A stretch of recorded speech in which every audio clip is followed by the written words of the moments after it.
அவருடைய சரீரமாகிய சபையிலே ஒரு அங்கத்தினனாக சேர்க்கப்பட்டாச்சு. இதுக்கு மேல நான் யாரால நடத்தப்படணுமா? ஆவியானவராலே நடத்தப்பட வேண்டுமா? அப்போ ஒரு தேவ பிள்ளைய யாரெல்லாம் இந்த உலகத்துல நடத்துவா?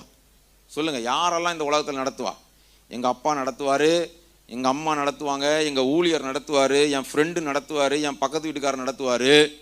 ஆனா இதையெல்லாம் மோசம் என் மாம்சம் என்ன நடத்திரும்.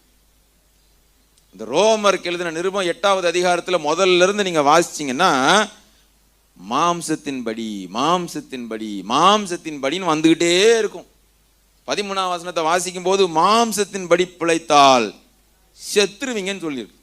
அங்க சாவீர்கள்னு போட்டிருக்கு, அழகா செத்துருவீங்கன்னு போட்டிருக்கு. அப்படின்னா என்ன? அப்படியே உலக பிரகாரமா மாம்ச பிரகாரமா செத்துறது கிடையாது. தேவனுக்கும் உங்களுக்கும் உள்ள அந்த உறவு என்ன ஆயிரும்?